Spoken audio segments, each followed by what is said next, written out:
Oregon, known for its serene landscapes and peaceful communities, was shaken to its core in the spring of 2024. A chilling discovery shattered the calm. 3 bodies found in different locations across the state, all bearing the mark of a ruthless killer. Fear gripped the hearts of Oregonians as whispers of a serial killer on the loose filled the air. The victims, seemingly unconnected, had their lives brutally cut short, leaving behind a trail of grief and unanswered questions. The mystery deepened with every passing day as investigators raced against time to uncover the truth and bring the perpetrator to justice. The first body was discovered on the outskirts of Portland, a young woman named Emily Carter.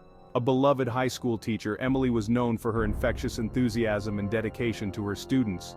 Her sudden disappearance had sent shockwaves through the community, but hope lingered that she would be found safe.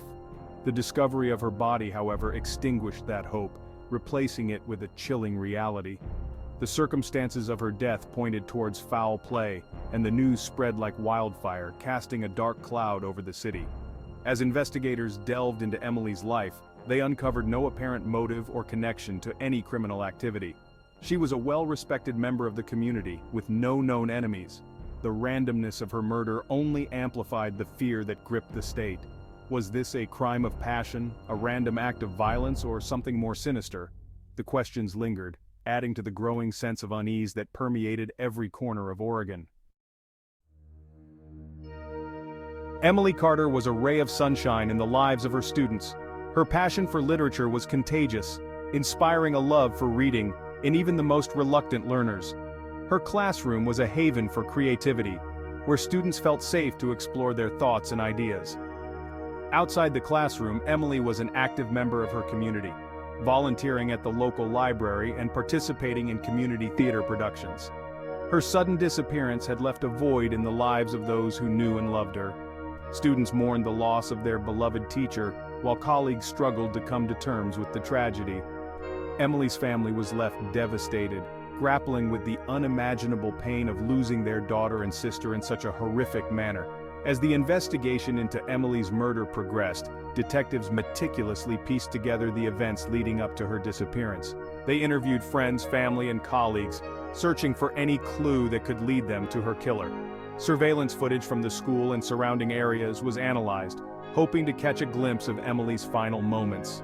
The investigation was meticulous, but the perpetrator seemed to have vanished without a trace. 2 weeks after Emily's body was found, another gruesome discovery sent shockwaves through Oregon.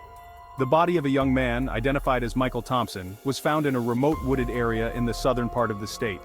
Michael, a college student at the University of Oregon, had gone missing a week prior, leaving his friends and family in a state of frantic worry.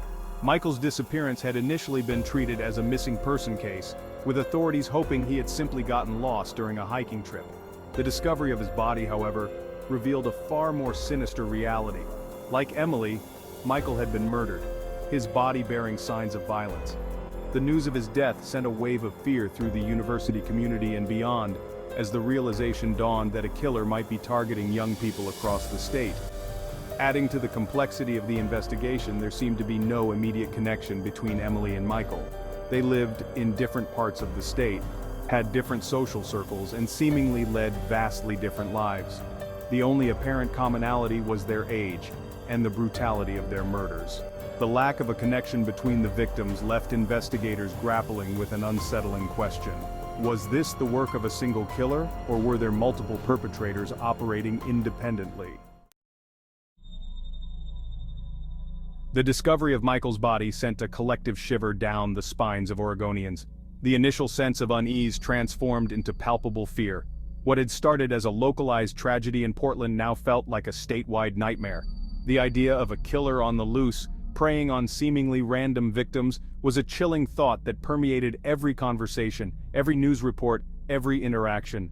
Parents kept a watchful eye on their children, anxieties heightened by the uncertainty surrounding the murders.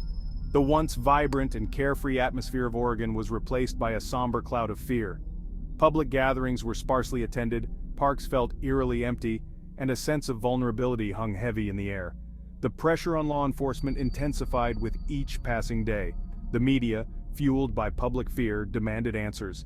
The lack of a clear motive or suspect only added to the pressure cooker situation. The authorities, working tirelessly to connect the dots, faced a race against time. They needed to catch the perpetrator before another life was tragically cut short. A few weeks after Michael's body was found, a breakthrough in the investigation offered a glimmer of hope. A third victim, Sarah Collins, a young waitress working in a diner in Salem, was reported missing. Sarah's disappearance bore striking similarities to the previous two cases. She was young, had no known enemies, and had vanished without a trace. However, this time, there was a crucial piece of evidence. A witness came forward, reporting a suspicious vehicle seen near the diner on the night of Sarah's disappearance. The witness was able to provide a partial license plate number, a vital lead that would prove instrumental in cracking the case. The vehicle was traced back to a man named David Miller, a drifter with a history of petty crime. Under intense interrogation, Miller confessed to the murders of Emily, Michael, and Sarah.